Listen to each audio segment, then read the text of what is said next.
Hello everyone, welcome to all rounder siblings. आज हम करेंगे ICSE board class 8 geography chapter number 6। हम पढ़ रहे थे स्टडी ऑफ कॉन्टिनेंट्स एशिया। इसके 3 पार्ट्स ऑलरेडी अपलोड हो चुके हैं। ये 4th पार्ट है जिसमें आज ही हमारा चैप्टर कंप्लीट हो जाएगा। एंड नेक्स्ट लेक्चर में करेंगे हम इस चैप्टर के क्वेश्चन आंसर्स। फिर हम आगे का चैप्टर कंटिन्यू करेंगे, next chapter that is chapter 7। तो प्लीज़ वीडियो को लाइक कीजिए, शेयर कीजिए और चैनल को सब्सक्राइब करना ना भूलें। हम इस चैप्टर में पढ़ रहे थे रिसोर्सेज एंड उसके यूटिलाइजेशंस। तो अगर हम थोड़ा सा रिकैप देखें तो रिसोर्सेज हमने स्टार्ट किए थे जिसमें हमने फॉरेस्ट के बारे में पढ़ा था, वहाँ के agriculture, mineral, fossil fuels, agriculture के टाइप्स पढ़े थे। वहाँ पर इंटेंसिव सब्सिस्टेंस होती है और एक्सटेंसिव कमर्शियल एग्रीकल्चर होता है ना। फिर प्लांटेशन एग्रीकल्चर, शिफ्टिंग एग्रीकल्चर, ये सभी हमने पढ़े थे। वहाँ की क्रॉप्स के बारे में पढ़ा था, कौन कौन सी क्रॉप्स हैं और कौन से फूड्स फ्रूट्स कौन कौन से हैं वहाँ पर ग्रो किए जाते हैं। एनिमल रियरिंग पढ़ा था लास्ट हमने। उसके बाद अब हमें पढ़ना है इंडस्ट्रीज से। तो चलिए स्टार्ट करते हैं। The countries of Asia have different levels of industrial development. Asia की जितनी भी कंट्रीज हैं उनमें डिफरेंट लेवल है इंडस्ट्रियल डेवलपमेंट का। मीन्स किसी कंट्री में ज़्यादा इंडस्ट्रीज डेवलप्ड है, कहीं पर कम है, कहीं पर मीडियम, इस तरीके से। Japan, China, South Korea, Taiwan, Singapore, Malaysia and India are some of the most industrialized nations of Asia. Asia के कुछ ऐसे नेशंस हैं जो बहुत ही ज़्यादा इंडस्ट्रियलाइज्ड है। यहाँ पर इंडस्ट्रियल डेवलपमेंट अच्छा खासा हुआ है। Wide variety of goods including agro based products, textiles, steel, electrical and electronic goods, automobiles, ships and chemicals is produced in these countries. In countries में बहुत सारी तरह के सामान बनाए जाते हैं, जैसे आपके एग्रो बेस्ड प्रोडक्ट्स होते हैं, टेक्सटाइल्स हैं, steel, electrical electronic goods, automobile, ships और केमिकल्स। इस तरह की बहुत सारी वेराइटीज़ यहाँ पर बनाई जाती हैं इन कंट्रीज़ में। इन साउथ वेस्ट एशिया की बात करें, oil refining is the major industry. सबसे बड़ी इंडस्ट्री है ऑयल रिफाइनिंग की यहाँ पर साउथ वेस्ट एशिया में। Siberia has industries related to mining and forestry. Siberia में इंडस्ट्रीज हैं माइनिंग और फॉरेस्ट्री से जुड़ी हुई हैं। Asia has great scope for the fishing industry. Asia का बहुत बड़ा स्कोप है फिशिंग इंडस्ट्री में भी। Continents major fishing grounds are in the Pacific Ocean. Continent के जो बड़े बड़े फिशिंग ग्राउंड्स हैं वो कहाँ पर है? पैसिफिक ओशियन में है, यानी कि वहाँ पर इनकी फिशिंग अच्छी होती है।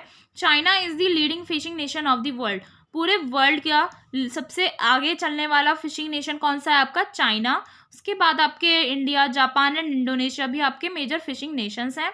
Fishing, including inland fishing from rivers, ponds, etc., is important all over South and Southeast Asia. But many countries here lack well-organized fishing fleets with refrigeration facilities.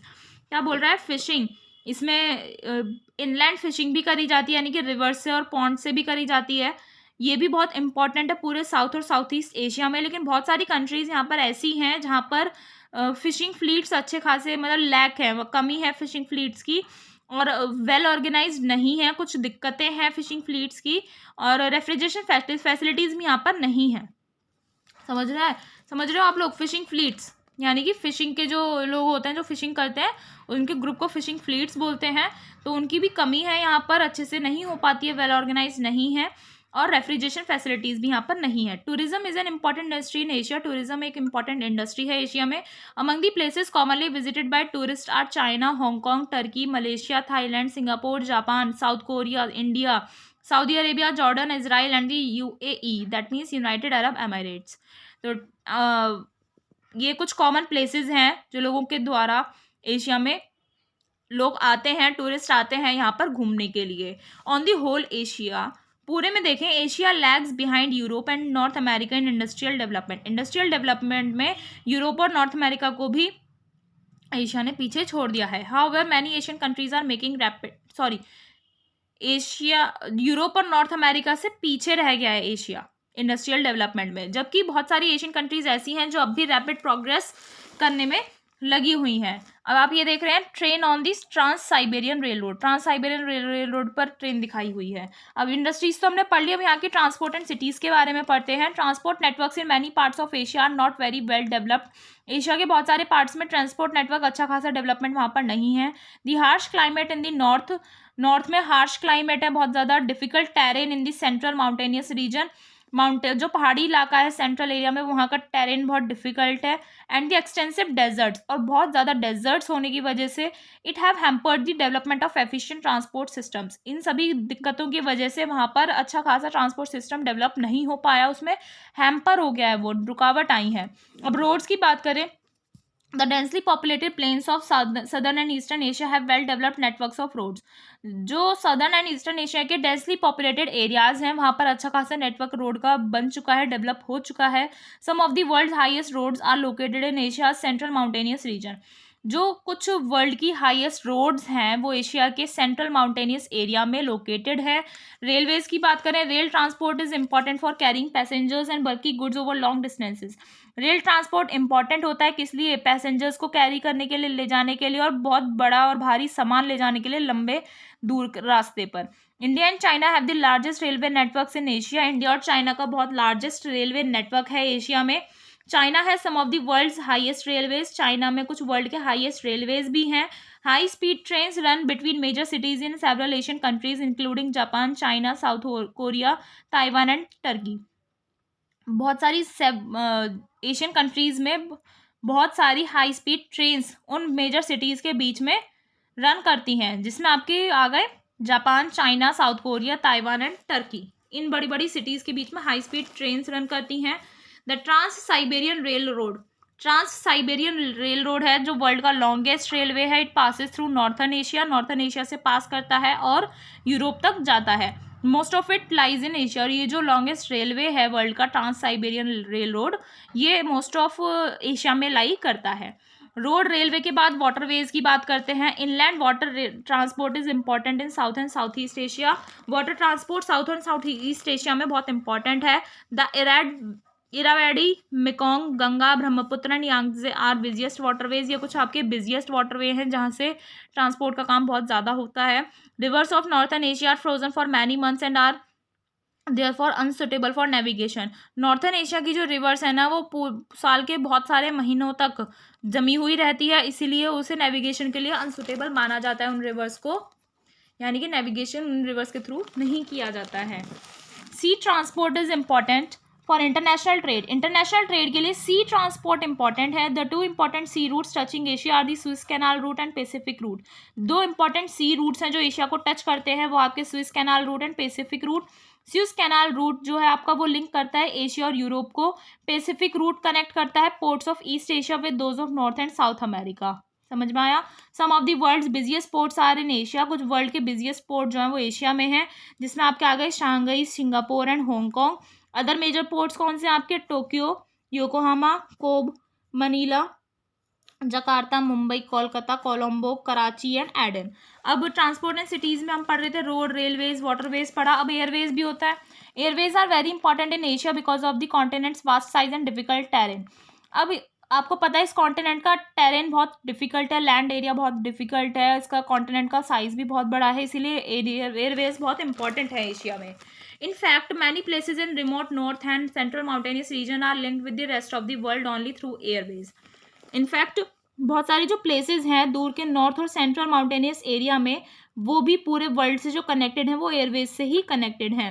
Most Asian countries have domestic air services linking large cities. Most of Asian countries में ना domestic air services हैं जो बड़े बड़े शहरों को connect करती हैं. Most of them also have international air services. उनमें से कुछ में एयर सर्विसेज भी हैं, इंटरनेशनल एयर सर्विसेज भी हैं, ठीक है, जो एक शहर से, एक देश से दूसरे देश में ले जाती है. Major airports of the continent include. इस कॉन्टिनेंट के बड़े बड़े एयरपोर्ट्स कहाँ कहाँ पर हैं? Beijing, Dubai, Tokyo, Hong Kong, Shanghai, Singapore, Seoul, Bangkok, New Delhi, Jakarta, Kuala Lumpur and Mumbai. अब यहाँ की सिटीज़ के बारे में बात करते हैं. ट्रांसपोर्ट की बात तो हमने कर ली, सिटीज़ की बात करते हैं. Asia some of the most popular cities of the world. Asia में बहुत मोस्ट पॉपुलर सिटीज़ भी पाई जाती हैं वर्ल्ड की. इनमें आ गए आपके Tokyo, Delhi, Shanghai, Mumbai, Osaka, Beijing, Istanbul, Dhaka, Karachi, Manila and Hong Kong. ठीक है, अब आप ये नीचे पिक्चर देख रहे हैं द शिंकानसेन. इसे पॉपुलरली बुलेट ट्रेन बोलते हैं. ये आपकी हाई स्पीड रेलवे सिस्टम है जापान में. Some trains on the Shinkansen travel at a speed of more than 300 kilometre per hour. कुछ ट्रेन्स जो हैं शिंकानसेन पर वो ट्रैवल करती हैं 300 किलोमीटर पर आवर की स्पीड से. तो ये चैप्टर तो हमारा कंप्लीट हो गया है. यहाँ पर ये पिक्चर दी हुई है, बोट्स हैं ये रिवर मैकोंग में, एंड ये इस्तांबुल का आपको व्यू दिखाया हुआ है. अब हम कर लेते हैं इस चैप्टर की एक्सरसाइजेस, एंड नेक्स्ट लेक्चर में करेंगे हम इस चैप्टर के क्वेश्चन आंसर्स. एक्सरसाइजेज में सबसे पहले आपको ये टेबल पूरी फिल करनी है। तो यहाँ पर आपको इस कॉलम में दिया हुआ है क्लाइमेट वेजिटेशन टाइप दिया हुआ है। यहाँ पर जो हमने वेजिटेशन टाइप्स पढ़े थे ना, यहाँ पर ये किस रीजन में लाई करते हैं, यहाँ के कॉमन प्लांट्स एंड एनिमल्स बताए हुए हैं। तो ये टेबल ना अगर आपने लर्न कर ली अच्छे से तो आपको क्लाइमेट जोन्स जो हैं वो आपको अच्छे से लर्न हो जाएंगे। सबसे पहला है टुंड्रा। ये कौन से रीजन में लाई करता है? नॉर्थन मोस्ट एशिया में। यहाँ के कॉमन प्लांट्स एंड एनिमल्स कौन से हैं? Mosses, lichens, polar bears, lemmings और पोलर बियर से क्या हो गया? एनिमल्स शुरू हो गए हैं, है ना। Arctic foxes, ptarmigans and snowy owls. Next है टाइगर। टाइगर कहाँ लाई करता है? मोस्ट ऑफ साइबेरिया में है। इसके कॉमन प्लांट्स हैं लार्चेस, पाइन्स, स्प्रूसेस, फर्स। एनिमल्स की बात करें तो reindeer, elk, bears, wolves. Steppe region है इसका, कहाँ पर लाई करता है? Western central Asia, south of the taiga. यहाँ पर ट्रीलेस और वास्ट स्ट्रेचेस ऑफ ग्रासलैंड्स हैं। वाइल्ड हॉर्सेज एंड गैजल्स यहाँ के एनिमल्स हैं। डेजर्ट की बात करें तो south west Asia, Gobi and Taklamakan desert है, अरेबियन एंड थार डेजर्ट है। Bactrian, camel, horse and dromedaries पाए जाते हैं यहाँ पर एनिमल्स। कूल टेम्परेट की बात करें साउथ एशिया में लाई करता है स्प्रूस, पाइन, ओक, मैपल, ये प्लांट्स हो गए। बियर्स, फॉक्सेस, वॉल्व्स यहाँ के एनिमल्स हो गए। वार्म टेम्परेट की बात करें तो ईस्टर्न साउथ एशिया में लाई करता है जाइंट पांडा और बैम्बू। जाइंट पांडा एनिमल हो गया, बैम्बू यहाँ का प्लांट हो गया। ट्रॉपिकल मॉनसून रीजन में ये लाई करता है साउथ ईस्टर्न एशिया में। कॉमन प्लांट्स एंड एनिमल्स की बात करें तो प्लांट्स हैं यहाँ के साल, टीक, सैंडलवुड। एनिमल्स की बात करें तो leopard, jackals, deer, monkeys. Equatorial जो वेजिटेशन टाइप है वो आपका लाई करता है southern most part of Asia में। यहाँ के कुछ एनिमल्स है रेप्टाइल्स, बर्ड्स, इंसेक्ट्स और प्लांट्स हैं आपके rubber, coffee, cacao. Okay. Mediterranean की बात करें तो साउथ वेस्टर्न एशिया में लाई करता है। यहाँ के प्लांट्स हैं आपके cedar, oak, olive and metal है आपका एनिमल। तो ये टेबल हमने कंप्लीट फिल कर ली है। फिल इन द ब्लैंक्स अब हम करते हैं। सबसे पहला है Turkey, Saudi Arabia, Iran and Iraq lie in dash Asia. ये जो कंट्रीज हैं कौन से एशिया में लाई करती है? साउथ वेस्ट एशिया में लाई करती हैं। Western part of northern lowland of Asia is a flat plain called the dash. जो नॉर्थन लोलैंड है एशिया का उसका वेस्टर्न पार्ट एक फ्लैट प्लेन है जिसे हम बोलते हैं वेस्ट साइबेरियन। क्या बोलते हैं? West Siberian. Himalayas, Karakoram, Kunlun and Tianshan radiate eastwards from the dash. जो हिमालयास, काराकोरम, कुनलुन और तियानशान है वो फैलते हैं ईस्टवर्ड, ईस्ट डायरेक्शन में। कहाँ से? पमीर नोट से। The highest and most extensive of Asia's mountain ranges are dash. जो हाईएस्ट और मोस्ट एक्सटेंसिव एशिया की माउंटेन रेंजेस हैं वो कौन सी हैं? हिमालयाज। सबसे ऊंची एशिया की माउंटेन रेंजेस कौन सी हैं? Himalayas. In the dash season, कौन से सीजन में? विंड्स ब्लो इन टूवर्ड्स, विंड्स जो ब्लो करती है वो लो प्रेशर जोन में ब्लो करती है। कहाँ से? कूलर ओशियन से लेकर कौन से लो प्रेशर एरिया में आती है? तो समर सीजन्स में। Dash forest are found in the swampy coastal regions of southern and east south eastern Asia. जो southern and south eastern Asia का स्वैम्पी एरिया होता है, दलदल वाला सा एरिया होता है, वहाँ पर कौन से फॉरेस्ट पाए जाते हैं? मैनग्रोव्स फॉरेस्ट पाए जाते हैं। Dash a type of tall grass growing abundantly in the monsoon forest of Asia is commercially useful. ये एक टाइप का टॉल ग्रास है जो आपका मॉनसून फॉरेस्ट में ग्रो किया जाता होता है एशिया के, ठीक है, और बहुत टॉल ग्रास होता है जो कमर्शियली बहुत यूजफुल होता है। तो ये आपका bamboo. Gulf countries are world leaders in the production of dash. Gulf countries जो है वो वर्ल्ड लीडर्स हैं कौन किस चीज़ के प्रोडक्शन में? पेट्रोलियम के प्रोडक्शन में। India, China and Sri Lanka are major producers of the beverage crop dash. India, China और श्रीलंका बहुत बड़े प्रोड्यूसर्स हैं कौन सी बेवरेज के? क्रॉप टी के, चाय पत्ती उगाने में, है ना। Angora goats which yield dash are reared in Turkey. वो क्या यील्ड करते हैं जिन्हें टर्की में पाला जाता है? तो अंगोरा गोट्स मोहेर रियर करते हैं। तो फिल इन द ब्लैंक्स हो गए। हम करते हैं choose the correct options. Which of these does not cross Asia. Asia को इनमें से कौन सा क्रॉस नहीं करता है? Tropic of Cancer, tropic of Capricorn, equator, arctic circle. तो ट्रॉपिक ऑफ कैप्रिकॉर्न इनमें क्रॉस नहीं करता है। अब हम करते हैं next. Which of the following is not in central Asia. Central Asia में इनमें से कौन सा लाई नहीं करता है? Kazakhstan, Uzbekistan, Mongolia, Cambodia. तो मंगोलिया इसमें यहाँ पर लाई नहीं करता है सेंट्रल एशिया में। द सैर दरिया एंड अमू दरिया फॉल इनटू दी। जो सैर दरिया एंड अमू दरिया है वो कहाँ फॉल करता है, कहाँ जाकर गिरता है? कैस्पियन सी में, ब्लैक सी, एरल सी, डेड सी। तो ब्लैक सी में फॉल करते हैं ये दोनों फॉल्स, ठीक है। Plateau lying between the Himalayas and the Kunlun is the. जो प्लेट्यू आपका हिमालयाज और कुनलुन में लाई करता है वो कहाँ पर है? Deccan plateau, plateau of Tibet, plateau of Iran, plateau of Anatolia. So इसका आंसर है प्लेट्यू ऑफ तिब्बत। ठीक है। Rubber plants grow naturally in the, rubber plants कहाँ ग्रो करते हैं नेचुरली? इक्वेटोरियल रीजन में, मानसून फॉरेस्ट में, cool temperate forest, equatorial region में रबर प्लांट्स नेचुरली ग्रो करते हैं। Which trees grow in the regions shaded in the map, map में जो एरिया शेड किया हुआ है यहाँ पर कौन से ट्रीज ग्रो होते हैं? Rosewood, ebony, mahogany, sal, teak and sandalwood, thornies shrubs, large pine and spruce. तो लार्ज पाइन एंड स्प्रूस यहाँ पर ग्रो करते हैं। Pick the major producers of iron ore in Asia, iron ore Asia में iron ore के major producers कौन से हैं? China, India and Siberia, Indonesia, the Gulf countries और Japan. China India and Siberia आपके एशिया में आयरन ओर के major producers हैं। Most of the working people in Asia are engaged in, Asia के जो मोस्ट ऑफ वर्किंग पीपल हैं वो किस चीज़ में क्या काम करते हैं? Forestry, farming, trading, manufacturing. तो वो फार्मिंग काम करते हैं, फार्मिंग करते हैं। Malaysia, Indonesia, Sri Lanka and India है प्लांटेशंस। मलेशिया, इंडोनेशिया, श्रीलंका और इंडिया में प्लांटेशंस होती हैं। वो क्या उगाते हैं? T, coffee, cacao, rubber etcetera, rice, wheat, millets, milk and other dairy products और वेजिटेबल्स। तो मलेशिया, इंडोनेशिया, श्रीलंका और इंडिया में टी, कॉफ़ी, ककाओ, रबर ऐसी चीज़ें उगाई जाती हैं। The rivers of northern Asia are unsuitable for navigation, northern Asia की रिवर्स को अनसुटेबल माना जाता है नेविगेशन के लिए। क्यों? Because they are too short, क्योंकि बहुत छोटी हैं, सीजनल होती हैं, और they remain frozen for many months, बहुत सारे महीने वो जमी हुई रहती हैं, और दे डिसेंड स्टीप स्लोप्स। तो वो बहुत सारे महीने जमी हुई ही रहती है, इसलिए अनसुटेबल उसे माना जाता है नॉर्थन एशिया की रिवर्स को। तो इसके साथ हमारा चैप्टर कंप्लीट हो गया है। नेक्स्ट लेक्चर में मिलेंगे जिसमें हम करेंगे चैप्टर के क्वेश्चन आंसर्स।